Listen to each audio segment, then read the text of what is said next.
ओम शांति। ओम शांति। बाबा हम बच्चों को प्रतिदिन मुरली के अंदर, परंतु जब गहराई से सोचा जाए तो वास्तव में रामायण ये ब्राह्मणों की यात्रा की कहानी है। जिस तरह कहा जाता है कि 4 राम है, एक राम दशरथ का बेटा, दूजा राम गटगट में लेटा आत्मा राम, तीसरा राम जगत से न्यारा और चौथा राम शकल पसारा। तो दशरथ के बेटे राम की तो कहानी है नहीं है, लेकिन वास्तव में अगर देखा जाए तो आत्मा राम की ये कहानी रामायण के रूप में है। राम आयण, आयण माना जर्नी, राम की जर्नी, राम की यात्रा। तो आत्मा राम की यात्रा किस तरह से होती है संगम युग पर, इसकी ये कहानी है। इसीलिए दिखाते हैं कि दशरथ अर्थात कि 10 इंद्रियों के ऊपर 5 सूक्ष्म इंद्रियां और 5 ज्ञानेंद्रिया, एक कर्मेंद्रिया और ज्ञानेंद्रिया, ये 10 इंद्रियों के ऊपर जब आत्मा का अधिपत्य होता है, राज्य होता है, जिसको बाबा कहे स्वराज्य अधिकारी आत्मा, ये है दशरथ। तो संगम युग पर बाबा जब हम बच्चों को ऐसे 10 रथ बना देते हैं, क्योंकि शरीर तो रथ है और इस शरीर रूपी रथ को संपूर्ण रीति से कंट्रोल करने वाली आत्मा ये दशरथ है। तो उसका राज्य कैसा होता है? अयोध्या, जहां कभी युद्ध हो नहीं सकता है, ऐसा उसका राज्य था। तो सतयुग त्रेता युग में आत्मा दशरथ के रूप में, जिसका राज्य में कभी युद्ध नहीं हुआ, जिसकी 3 रानियां दर्शाई, और ये 3 रानियां है, सबसे पहली कौशल्या। कौशल्या यानी जो सर्व कुशलताओं से संपन्न। तो बाबा भी हम बच्चों को 16 कला संपूर्ण बनाते, अर्थात सर्व कुशलताओं से संपन्न। दूसरी है कैकेय, अर्थात जो सर्व प्राप्तियों से संपन्न।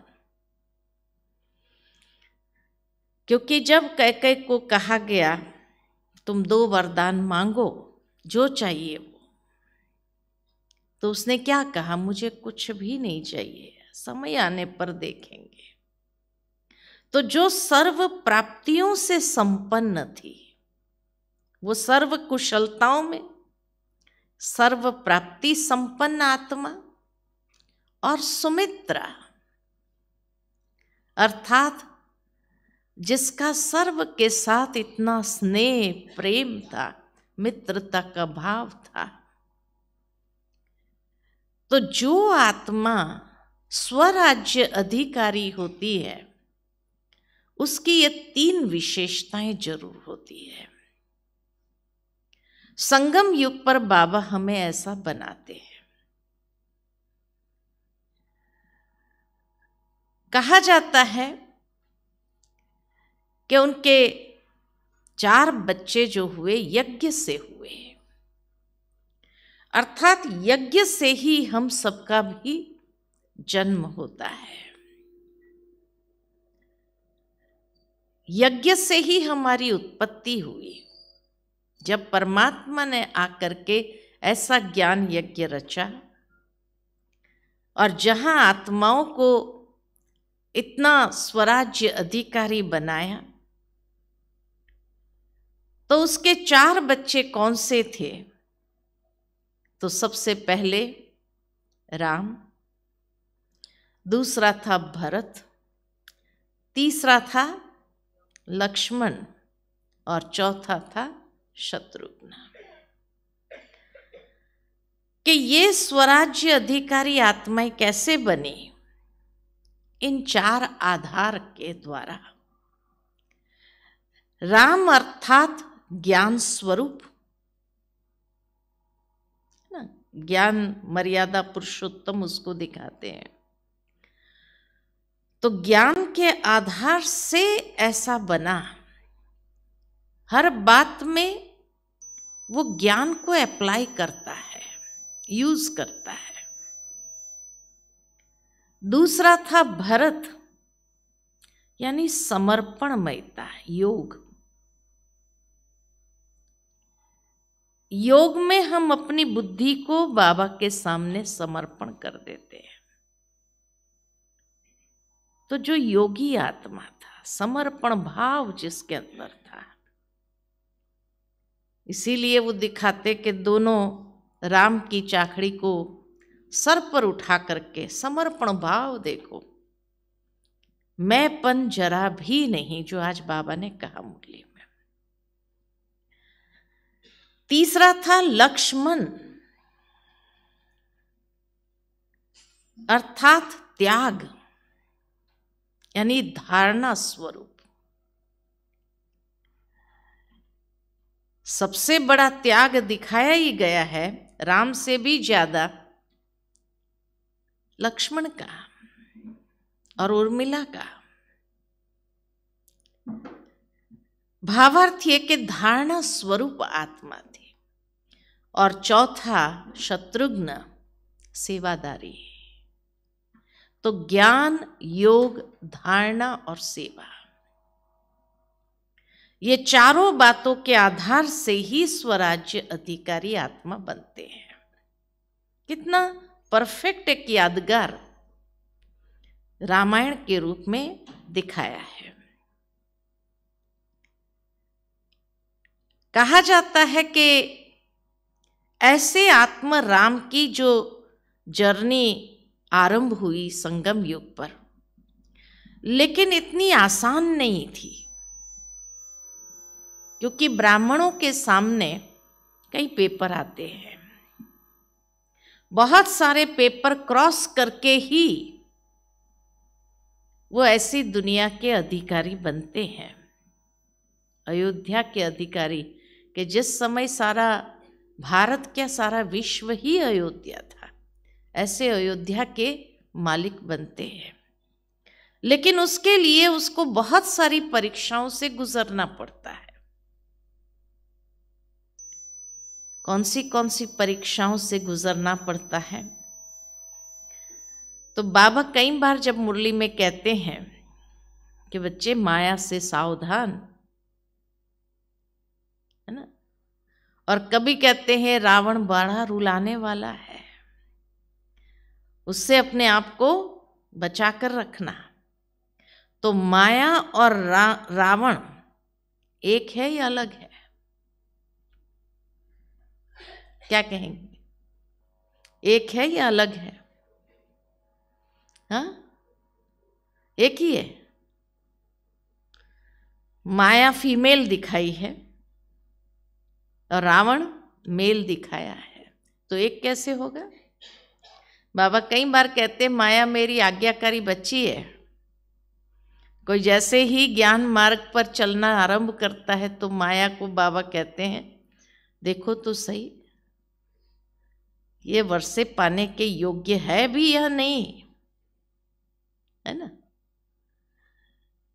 तो आज्ञाकारी बच्ची बन करके वो परीक्षा लेना चालू करती है। तो पहले रामायण में भी माया ही दिखाई है, रावण की एंट्री बहुत बाद में होती है।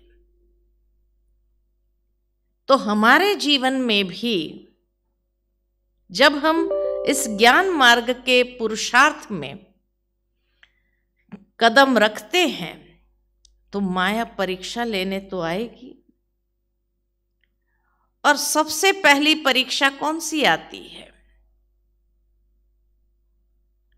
तो सबसे पहली परीक्षा माया के रूप में आती है, वो है मंत्रा। मंत्रा यानी पर चिंतन पर दर्शन।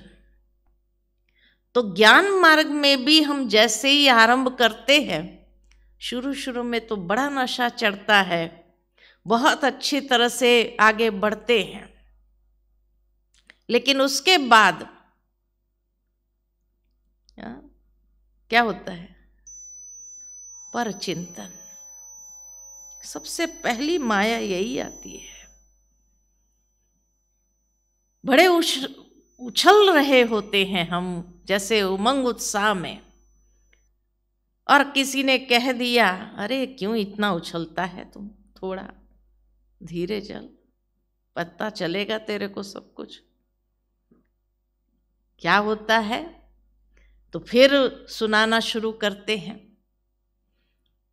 होती अपनी कमजोरी, लेकिन पर चिंतन करते हुए किसी और की कमजोरी को सुनाना शुरू करते हैं। तो धीरे धीरे वो नशा क्या हो जाता है? डाउन होता है कि नहीं होता है? तो ठीक इसी तरह कैकेयी भी बहुत अच्छी तरह से खुश थी, मौज में थी, लेकिन मंथरा जैसे उसके कान भर रही थी। तो सबसे पहली परीक्षा कोई भी पर चिंतन, इसलिए बाबा कई बार मुरली में हम बच्चों को कहते हैं 3 पर से बचे रहो, पर दर्शन, पर चिंतन और पर मत के प्रभाव से मुक्त होकर रहेंगे तो पर उपकार कर सकेंगे, नहीं तो नहीं होगा, पर उपकार नहीं होगा। क्योंकि उस चक्री के अंदर आ जाते हैं, पर चिंतन पर दर्शन की चक्री में बहुत जल्दी आ जाते हैं। और यही रामायण के अंदर दिखाया कि बहुत जल्दी उसकी चक्री में आ गई वो। आते ही क्या हुआ? खुशी गायब। फिर आता है मन में कि जब शुरू शुरू में हम ज्ञान में आए थे ना, तो बड़ा खुशी में उड़ते थे, पता नहीं वो खुशी कहाँ गायब हो गई। क्यों गायब होती है, कहाँ गायब होती है? उसका पहला कारण माया। ये माया का स्वरूप है, इसलिए उसको फीमेल दिखाया। अच्छा, उसको क्रॉस करने के बाद उसका परिणाम क्या हुआ? तो जंगल में जाना पड़ेगा, पथरीली कांटेली जमीन पर चलना पड़ेगा, माना कई प्रकार के कष्ट जीवन में आने लगेंगे। ब्राह्मण जीवन में भी वो दुख, दर्द, कष्ट भोगना पड़ता है, पर चिंतन, पर दर्शन, पर मत के प्रभाव में अगर आए तो, है ना। इसीलिए बाबा हमेशा कहते इससे बच के रहो, ये जर्मुई जर्मुई नहीं करो। ये बाबा क्यों कहता है? उसका पीछे का महत्वपूर्ण कारण यही है। उसके बाद जैसे वो कोप भवन में चली गई, दुख दर्द, और दशरथ से अपने 2 वायदे की मांग किया चाहिए। तभी दुनिया में भी कहा जाता है बिना सोच समझे किसी को भी वचन नहीं दो, है ना, नहीं तो पता नहीं वो क्या मांग बैठे। लेकिन जैसे ही ये वन में गए, कष्ट भोगना आरंभ हुआ, फिर भी दिखाया ये है कि राम की मनोस्थिति पॉजिटिव बहुत रही, कि कितना भी कष्ट आया, लक्ष्मण बार बार उसका मन विचलित होता था, लक्ष्य से भटक जाता था, उसका मन विचलित हो जाता था, वो बार बार गाली भी देता था कैकेयी को। तो राम क्या कहते थे, पॉजिटिव फ्रेम ऑफ माइंड दिखाया कि चाहे कोई चक्री में आ भी जाओ तो भी अपनी सकारात्मक मनस्थिति को नहीं छोड़ना। तो सकारात्मक मनस्थिति होगी तो कैसी भी जर्नी में जो भी बातें आए भी तो भी उसमें आप कैसे रहेंगे, फिर भी अच्छे रहेंगे। इसीलिए वो बार बार गाली देता था लक्ष्मण विचलित होकर के, तो दोनों कैरेक्टर दिखाए कि किस तरह से जो मन से विचलित हो जाता था वो ब्राह्मण जीवन में भी संतुष्ट नहीं है, उसकी यात्रा संतुष्ट पूर्ण नहीं होती है। तब राम कहता है कि नहीं, आज माँ कैकेयी ने अगर हमें जंगल में भेजा तो हमें ऋषि मुनियों का दर्शन करने को मिल रहा है। माना नेगेटिव में भी पॉजिटिव देखो, ये भगवान हमें सिखाता है। परमात्मा राम आकर के यही शिक्षा देते हैं। फिर दूसरी परीक्षा आती है माया के रूप में, कौन सी? सुपर्णखा। सुपर्णखा यानी फैमिलियरिटी, नाम रूप की बीमारी। तो पहले पर चिंतन आता है, फिर नाम रूप की बीमारी। तभी बाबा कहते हर आत्मा को अगर विशेषता मिली है बाबा से मिली है, तो बाबा से मिली है ये याद रहना चाहिए। ये व्यक्ति बहुत अच्छा है, इसकी ये विशेषता बहुत अच्छी है, यही अच्छा है, धीरे धीरे, है ना। तो दूसरी माया का स्वरूप आता है नाम रूप की बीमारी, सुपर्णखा के रूप में, जिससे भी सावधान रहना जरूरी है। और इसीलिए जब वो राम के पास जाती है, आत्मा राम के पास, तो उसने कहा मेरे पास तो सीता है, तुम लक्ष्मण को ट्राई कर सकते हो, वो फ्री है, अकेला है। यानी गृहस्थियों के पास जाती है तो गृहस्थी तो कहते हैं कि भाई हमारे पास तो है, तुम ये कुमारों के पास जा सकते हो। तो सुपर्णखा कहाँ जाती है फिर? लक्ष्मण का मन विचलित करने के लिए कुमारों के पास जरूर जाती है। और जब ये कुमारों के पास ये माया का स्वरूप जाता है और अगर उसमें अपनी दृढ़ता में वो रहे, अपनी धारणा में अगर वो पक्के हैं, तो उसका नाक काट देता है, विजयी हो जाता है उसके ऊपर। लेकिन वो विजयी होता जरूर है, लेकिन जैसे कहा गया सुपर्णखा एकदम क्या हुई, एकदम उसका स्वरूप जो है बिगड़ जाने के कारण वो जाती है अपने भाइयों के पास। खर और दूषण, तो खर दूषण यानी क्रोध, खर यानी क्रोध और दूषण माना दुष्प्रवृत्तियां, ये दोनों उसके ऊपर अटैक जरूर करेंगे। इसीलिए बाबा कहते काम जहां आया वहां क्रोध भी धीरे धीरे उसके पीछे आता ही है। और दुष्प्रवृत्ति के रूप में कोई न कोई ऐसी माया की बातें सामने आएगी जिसमें कभी कभी अगर कोई इन्वॉल्व हो जाता है तो उससे उसकी अधोगति होना स्वाभाविक है, लेकिन उन दोनों के ऊपर भी विजय पाना आवश्यक है। जब उनके ऊपर भी विजय पाया तो तब सुपर्णखा जाती है रावण के पास, तब रावण की एंट्री होती है। रावण यानी जो देह अभिमान अहंकार का प्रतीक, तो धीरे धीरे वो अहंकार भी अटैक करने का प्रयत्न करता है। देह अभिमान में आने का, लाने का ये माया कार्य करती है, लेकिन वो सीधा अटैक नहीं करता है। देह अभिमान कभी भी सीधा अटैक नहीं करेगा, वो मारीच का सहारा लेता है, धोखे का सहारा लेता है, क्योंकि वो जानता है कि अगर सीधी तरह जाएंगे तो ये हमारे हाथ आने वाले नहीं हैं, क्योंकि परमात्मा का हाथ पकड़ा हुआ है, तो इसलिए वो धोखे का रूप धारण करके आती है। तो मारीच आता है बहुत सुनहरी हिरण के रूप में। तो आज ब्राह्मणों के सामने भी सोनी हिरण कई रूप में आता है। आकर्षण जहां हो उस रूप में आता है। तो चौथी परीक्षा है आकर्षण। आकर्षण से अपने आप को बचाओ, चाहे वो चीज वस्तु की आकर्षण हो, चाहे वह व्यक्ति की आकर्षण से अगर बच भी गए तो चीज वस्तु की आकर्षण ये चाहिए, है ना।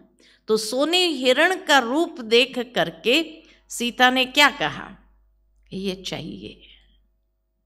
तो चाहिए की चाहना ब्राह्मण जीवन में भी आरंभ होती है। ये चाहिए, भले सेवा के लिए चाहिए, है ना। तो चाहिए,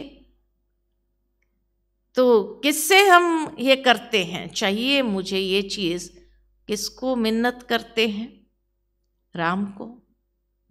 सीता ने भी राम को कहा मुझे ये चाहिए। राम ने क्या कहा, अरे ऐसा सोनी हिरण नहीं होता है, ये जरूर कोई माया का स्वरूप है। कहा नहीं, ये चाहिए मुझे। तो ब्राह्मण बच्चों को भी अगर कुछ चाहिए तो क्या करते हैं, योग लगाते हैं। बाबा को कहते हैं बाबा ये चाहिए, इतनी इच्छा मेरी पूरी कर दो। फिर मधुबन आकर के भी कई ब्राह्मण हमें क्या कहते हैं पता है, बाबा हमारी हर इच्छा पूरी करता है, हर बात सुनता है। कोई भी हमें कोई भी चीज चाहिए ना, हम बोलते नहीं किसी को, हम बाबा को ही कहते हैं, बाबा पूरी कर देता है। करता है ना, पूरी करता है ना, अनुभव है ना, पूरी करता है ना बाबा। तो आकर्षण में आते तो है ना, ये मारीच का आकर्षण से बचे रहना। शुरू में तो बाबा पूरी करता है, लेकिन वो कहाँ ले जाता है धीरे धीरे हमें। इसीलिए सीता को एक बार में रावण की कैद में नहीं चली गई, उससे 5 गलतियां हुई, 5 गलतियां किया, तब जाकर के रावण उसको उठाकर ले जाता है। खाली सोने हिरण दिखा उसी के कारण वो नहीं चली गई रावण की कैद में।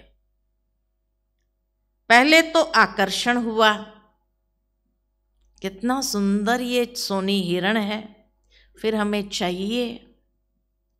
जब चाहिए कहा, अच्छा राम ने सोचा ठीक है चाहिए तो पूरा कर देते। लेने गए, पीछे दौड़े तो मारीच ने राम का ही आवाज निकाल करके दूसरा धोखे का स्वरूप, हे लक्ष्मण बचाओ बचाओ।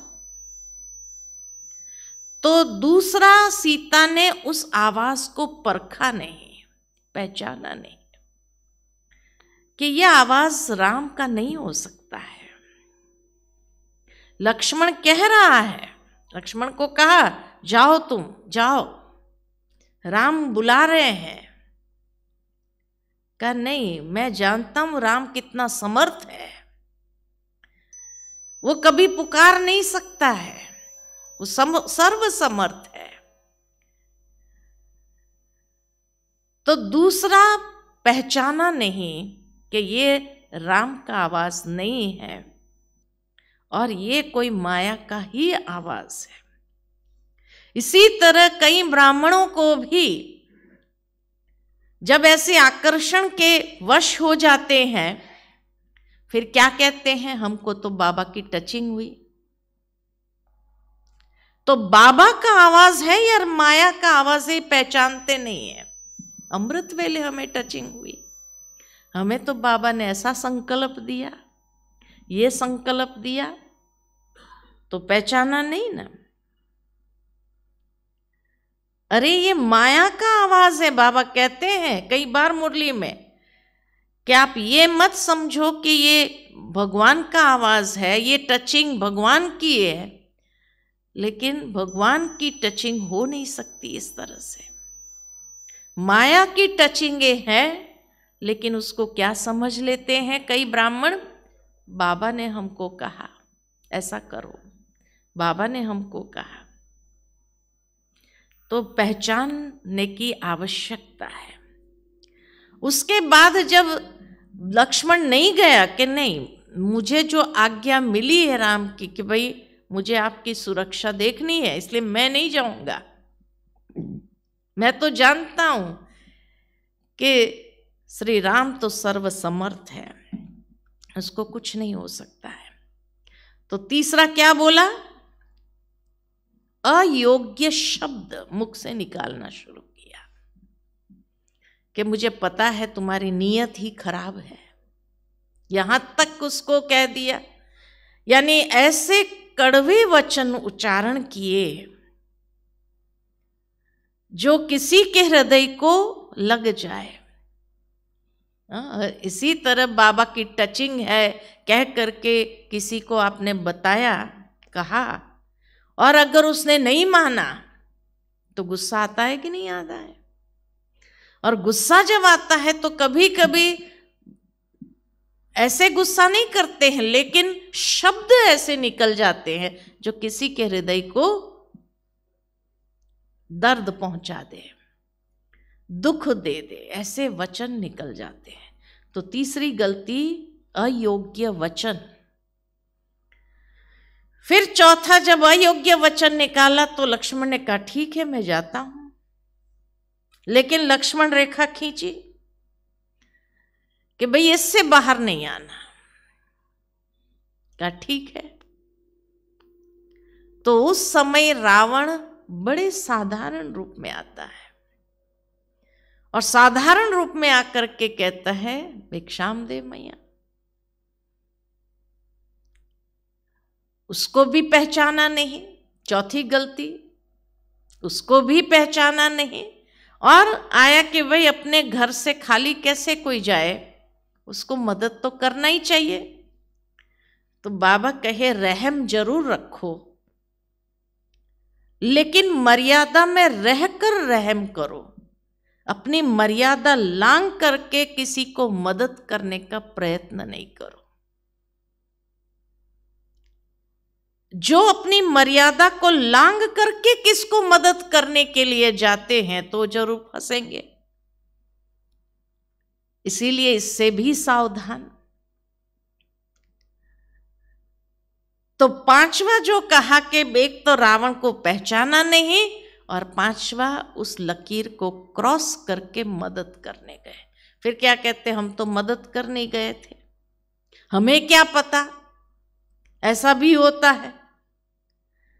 लेकिन मर्यादा में रह करके आप किसी को मदद जरूर करो, अपनी मर्यादा को क्रॉस करके किसी को मदद करने का प्रयत्न नहीं करो, है ना। ये बाबा की शिक्षा याद रहे। जब इस रेखा को क्रॉस किया, पांचवी गलती, तब रावण उठा करके ले गया। पहली बार में थोड़ी रावण ले गया, 5 गलती एक साथ में हुई। तो इसीलिए कहा कि कभी कभी हम भी गलती पर गलती, गलती पर गलती, गलती पर, और उसका एहसास भी नहीं होता है। जब फंस जाते हैं तब एहसास होता है कि बाबा ने कहा था। लेकिन फिर उस समय कोई मदद करना चाहता भी है तो क्या होता है, जटायु जैसी आत्माएं अगर मदद करने आती भी है तो वो भी अपने प्राण गंवा बैठते हैं, अर्थात वो भी तकलीफ में पहुंच जाते हैं, क्योंकि रावण का वार इतना भयंकर होता है। और तब जाकर के शोक वाटिका में दिखाया, अशोक वाटिका यानी फिजिकल कंफर्ट्स प्राप्त होते हैं, सुख सुविधा के साधन मिल जाते हैं, और सुख सुविधा के साधन मिलने के बाद भी खुशी नहीं है, सुकून नहीं है। जैसे हर वक्त अंदर में एक प्रकार की गिल्टी महसूस होती है, कहते पता नहीं उस समय हमारे पास कुछ नहीं था तो खुशी इतनी थी, और आज सब कुछ होने के बाद भी हमें जीवन में खुशी नहीं है। ये है कि शोक वाटिका में आत्मा पहुंच गई, और अनेक रूप से रावण उसको डराने का, धमकाने का अनेक रूप से प्रयत्न करता है, तो बंधन में आ गई ना। क्यों बंधन में आए? क्योंकि एक तो परख शक्ति की कमी थी, दूसरा अयोग्य बोल बोला, तीसरा मर्यादा की रेखा क्रॉस किया, और इसका एहसास नहीं हो पा रहा है। सीता वहां बैठी थी शोक वाटिका में, लेकिन मैंने इतनी गलतियां किया यह एहसास नहीं था उसको, इसलिए इतना समय उसको रहना पड़ा। फिर कहा जाता है कि राम की जर्नी जैसे जैसे आगे बढ़ती है, अच्छा वो ढूंढने निकलता है सीता को, तो सबसे पहले कौन मिलती है, फिर किसका सहारा मिलता है? शबरी का।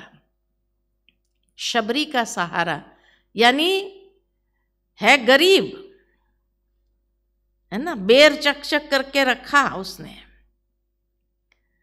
कि राम आएंगे और उसको मैं खिलाऊंगी।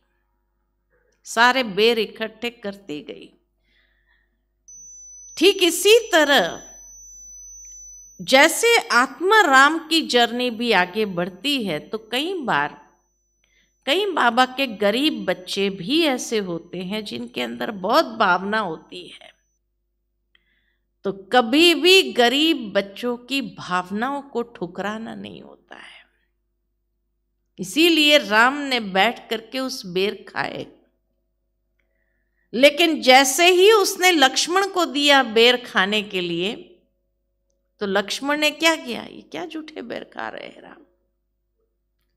वो लेता तो था रिगार्ड के कारण, लेता तो था, लेकिन फेंक देता था, फेंक देता था, फेंक देता था। और फिर क्या हुआ, कहा जाता वही जड़ी बूटी के रूप में जब उगे, तो वो मूर्छित जब हो गया तो उसको वही जड़ी बूटी काम आई, है ना। वही झूठे बेर की जड़ी बूटियां उसको लगाई गई, सुंघाई गई, तब जाकर के सुंघाई गई माना उसको स्वीकार करना ही पड़ा। इसीलिए कभी भी किसी गरीब बाबा के बच्चों का अपमान नहीं करना चाहिए, डिसरिस्पेक्ट नहीं करना चाहिए, डिसरिगार्ड नहीं करना चाहिए। बाबा हमेशा कहते हैं हर आत्मा का रिगार्ड दो। आज भी स्लोगन में क्या कहा, सम्मान दो सम्मान मिलेगा। तो हर आत्मा की भावना का सम्मान करो, कोई कैसी भी आत्मा है सम्मान करो, क्योंकि कभी कभी हमारे जीवन के लिए मार्ग वही दर्शाते हैं। और इसीलिए जब राम ने पूछा कि भाई आगे का मार्ग क्या है, तो शबरी ने ही कहा ऋषिमुख पर्वत पर जाओ। और वहां आपका एक और भक्त आपका इंतजार कर रहा है, मार्ग दिखाने के लिए निमित्त बनी, गरीब से गरीब माता, है ना। तो इसी तरह बाबा भी हम बच्चों को कहते हैं कि हर आत्मा का रिगार्ड रखो, कभी कभी आपके पुरुषार्थ में वह भी आपके मददगार बन जाते, या उनकी दुआएं ही आपके लिए काम आती है। इसीलिए कभी भी किसी आत्मा को नफरत की दृष्टि से, डिसरिगार्ड की भावना के साथ उसके साथ कोई ऐसा व्यवहार नहीं करो। तब आगे का गाइडेंस जैसे मिला, मदद जैसे मिल गई, उस आत्मा से भी दुआएं जो मिली, वो कभी कभी हमारे लिए वो दुआएं बहुत काम कर लेती है, गरीब आत्माओं की। इसलिए हर एक आत्मा का सम्मान जरूर करो। फिर आगे जैसे गए तो हनुमान मिल गया, महावीर। तो इसीलिए बाबा कहे कि हनुमान माना कौन? साथी बना हनुमान। हनुमान यानी जिस आत्मा ने अहंकार का हनन किया हुआ था। हनुमान, मान, शान, इन सब का हनन किया था। मुझे मान चाहिए, शान चाहिए, ये अभिमान का जिसने हनन किया वो है हनुमान, और वो मदद करता है। जीवन के अंदर हमें भी हनुमान की तरह बनना है, यानी अभिमान का हनन करना है, तो उड़ेंगे, हल्के होंगे। सूक्ष्म हो जाता था हनुमान की, ये विशेषता थी। विशाल भी होता था तो सूक्ष्म भी होता था, उसको दोनों ही आता था। तो बाबा भी कहे, जहां आपको कोई परिस्थिति आए, उसको फेस करना है, तो आप अपने स्वमान को धारण करते हुए बड़े हो जाओ, और जहां आप देखते हो यहां फंस सकते हैं, तो सूक्ष्म हो जाओ। यानी जैसे अपने आप को इतना सूक्ष्म कर दो कि कोई अगर मान देना चाहे तो वो मान स्वीकार भी नहीं करो। सूक्ष्म हो जाओ, उस नाम मान शान से परे हो जाओ। ये हनुमान तो उड़ सकेंगे, लाइट होकर के हल्के रहेंगे। और फिर कहा जाता कि हनुमान जब आगे बढ़ता है सीता की खोज के लिए, तो उसको अपनी स्मृतियां भूल गई थी। तो जब उसको स्मृतियां जागृत कराई, अरे तू असंभव को संभव कर सकता है, तू उड़ सकता है, इतना बड़ा समुंदर लांघ सकता है, तेरे पास अनंत शक्ति है। तो बाबा भी आकर हम सब बच्चों की क्या करते हैं? स्मृति जागृत करते हैं, और स्मृति जागृत करके असंभव को संभव करने की क्षमता भी हमें प्रदान करते हैं। और जैसे ही समुंदर लांघ करके वो जा रहा था, तो वहां कौन मिली? बीच में दो राक्षसिनी खड़ी हो गई, सुरसा और सिहिका। और जैसे ही सुरसा और सिहिका खड़ी हो गई, भाई हमें ब्रह्मा जी का वरदान है, हमारे मुख से ही गुजरना पड़ता है तुम्हें। और जो मुख से गुजरता था चबा लेती थी, खा जाती थी कच्चाई। तो बाबा भी कहे, ये सुरसा और सिहिका कौन है? तो ईर्ष्या और नफरत। ईर्ष्या जो कच्चा चबा जाती है जब ईर्ष्या आती है, तो इसीलिए उससे भी सावधान। तो उसने कहा ठीक है, और उसने अपने रूप को इतना सूक्ष्म कर दिया, और जाकर के निकल आया तो पता ही नहीं चला उनको। तो इसीलिए बाबा कहे, उस समय अपना बड़ाई करना नहीं शुरू करो। नहीं नहीं, हम तो भगवान के बच्चे, हम ऐसा है वैसा है, ऐसा अपना रूप दिखाना चालू किया तो दूसरे क्या करेंगे फिर? इसीलिए सूक्ष्म हो जाओ ऐसे समय। हाँ भाई, आप सब कुछ हो, हम तो कुछ नहीं है। तो दूसरों को बड़ा बना दो, लेकिन आप सूक्ष्म हो जाओ, पीछे हो जाओ, हाँ, तो ही आप उसको क्रॉस करके फिर जा करके सीता जी की खोज में गया वो आगे। तो कहा वहाँ लंकेश खड़ी थी, लंका के सुरक्षा करने वाली उसकी बहन खड़ी थी। तो उस समय भी वो सूक्ष्म हो गया, उसको दिखाई न देवे, ऐसा सूक्ष्म हो गया और धीरे धीरे अंदर जाने लगा। तब उसने देख लिया, अरे ये कौन जा रहा है इतना सूक्ष्म होकर के, माया तो बैठी है ना हर एक को पकड़ने के लिए। तो कई बार सूक्ष्म भी हो जाओ तो भी माया क्या करती है, पकड़ती है। तो उस समय उसने अपना रूप इतना बड़ा कर दिया और उस माया को भी खत्म कर दिया। तो जहां माया बड़ी हो जाए और अटैक करने की कोशिश करे, वहां अपने स्वमान को इतना बड़ा कर दो, स्वमान में स्थित हो जाओ। और जब स्वमान में स्थित हो जाएंगे तो फिर माया के ऊपर विजयी हो सकेंगे। और इस तरह से लंका में जाकर के उसने मां सीता को ढूंढ लिया। सारी दुनिया के अंदर, जो बाबा कहते सारी दुनिया इस समय लंका है, ऐसी लंका से सच्ची सीताओं को ढूंढना कभी कभी बहुत मुश्किल होता है। लेकिन फिर भी जो आत्मा की परख शक्ति तेज है तो वो सहजता से ढूंढ लेता है। विभीषण को भी पहचान जाता है कि विभीषण है, उसके बाहर में तुलसी का क्यारा है, तो जरूर ये कोई भक्त है। नहीं तो रावण की नगरी में तो कोई भगवान का नाम भी नहीं ले सकता था। तो इसीलिए जो सच्चे भक्त है उसको परख करके ढूंढ लेना और उसको राम तक पहुंचा देना, ये हनुमान का विशेष कर्तव्य। तो बाबा भी कहते ऐसे महावीर बन करके अनेक आत्माओं का बुद्धि का योग क्या करो, राम के साथ जोड़ते जाओ। और वो तभी कर सकेंगे जिसके खुद के दिल में राम होगा। इसलिए बाबा की स्मृति निरंतर जिसको रहती है वही अनेक का बुद्धि योग बाबा के साथ जोड़ सकता है। और जो ऐसे बुद्धि का योग जोड़ते जाता है तो नेचुरल है कि उनको फिर रावण की कैद से मुक्त करना भी आसान होता है।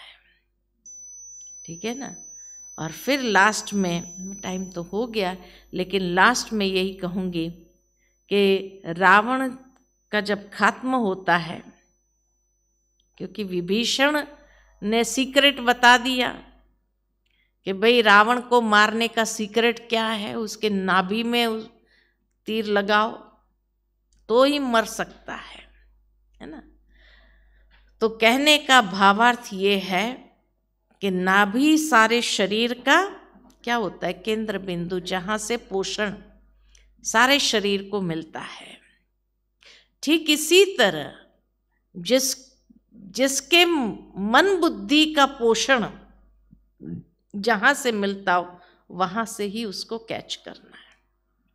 तो बाबा भी कहते हैं ज्ञान का श्रवण करते हुए मन बुद्धि के द्वारा ही उस आत्मा को हम बाबा का बना सकते हैं।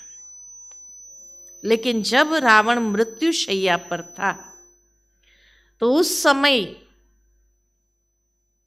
कहा जाता है कि राम ने कहा लक्ष्मण को कि इतना बड़ा महान व्यक्ति आज दुनिया से विदा हो रहा है, उसके पास अनुभव का खजाना बहुत है, तुम जाओ उससे कुछ ज्ञान प्राप्त करो।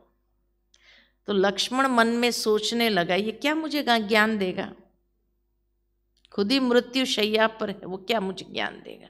लेकिन अभी राम की आज्ञा थी तो डिसरिगार्ड तो नहीं कर सकते। तो गए सिरहाने खड़ा होकर के उसने कहा कि हे रावण, आपके अनुभव के खजाने से मुझे कुछ ज्ञान दो। तो रावण कुछ नहीं बोला, चुप रहा, मौन रहा। तो लक्ष्मण हंसते हुए वापस आ गया और राम को कहा उसके पास कुछ हो देने के लिए तब तो देगा, है ही नहीं तो क्या देगा। कहा तुम कहाँ खड़ा रहा था, तो कहा सिरहाने। कहा जब हम किसी से ज्ञान की प्राप्ति करते हैं तो नम्रता जरूरी है। आज जो बाबा ने मुरली में कहा, निर्माण हो करके पैरों के पास खड़े हो करके हाथ जोड़ करके उससे कहो तो वो जरूर देगा तुझे। तो लक्ष्मण को भी महसूस हुआ कि ये मेरा अभिमान था। बाबा भी कहते ना, हर एक से सीखो, कोई भी ऐसा नहीं जिससे सीख न मिले, हर एक से सीखो। लेकिन जहां अभिमान आया कि ये हमें क्या सिखाएगा, कि खुद ही इतना जीवन भर परवश रहा अहंकार के, वो हमें क्या सिखाएगा।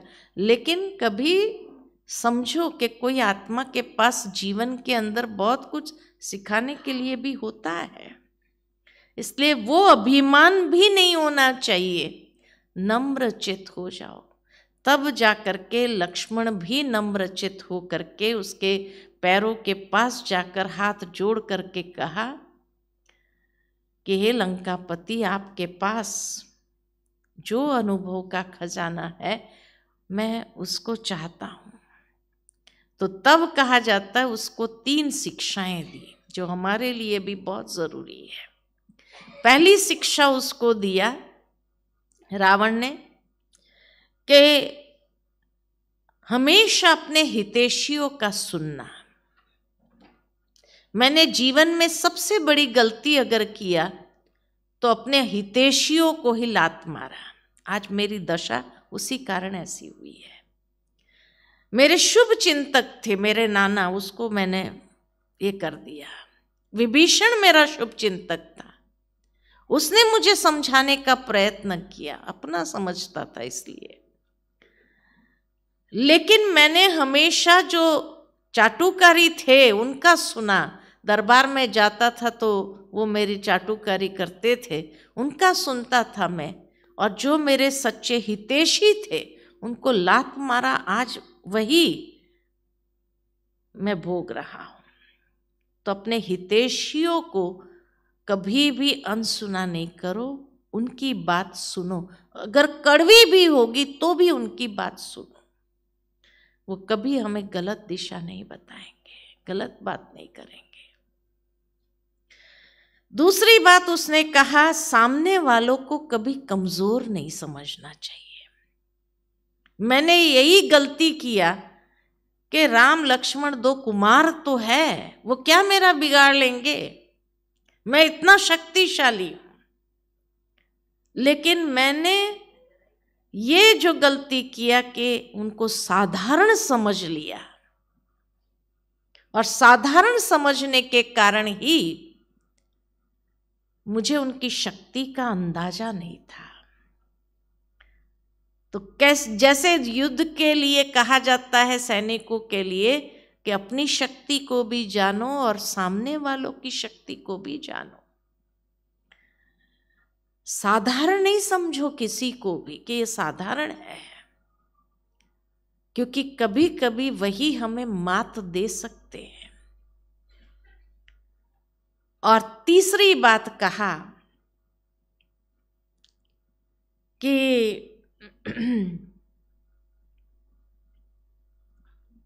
एक तो कहा कि अपने हितैषियों से हमेशा उसको ये करके रखो।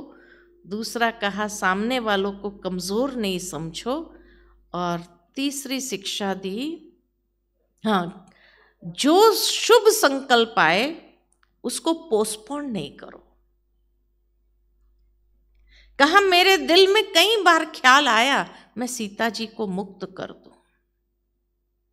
कई बार जब मंदोदरी मुझे कहती थी, जब मेरे अपने मुझे समझाते थे, तो मुझे आता था कि चलो मुक्त कर दूं, सीता को छोड़ दूं। लेकिन सोचता था कल सुबह छोड़ दूंगा उसको राम के हवाले कर दूंगा। लेकिन सुबह होते ही वो शुभ संकल्प जो होता था ना, वो परिवर्तन हो जाता था। इसीलिए कभी भी कोई भी शुभ संकल्प मन के अंदर आए उसको पोस्टपोन नहीं करना कि कल करेंगे, कल आता ही नहीं है। अगर मैंने पहुंचा दिया होता जिस समय मुझे भी ख्याल आया तो आज मेरी ये दशा थोड़ी होती थी। तो कोई भी शुभ संकल्प आए उसको पोस्टपोन नहीं करना, उसी समय तुरंत दान महापुण्य जो बाबा कहते तुरंत दान करो, तुरंत अमल करो। पुरुषार्थ के लिए भी कोई शुभ संकल्प आता है तुरंत करो, कल के लिए नहीं छोड़ना, कल करेंगे, कल कभी आता ही नहीं है। तो ये 3 शिक्षाएं रावण ने अपने अनुभव के खजाने से लक्ष्मण को दिया।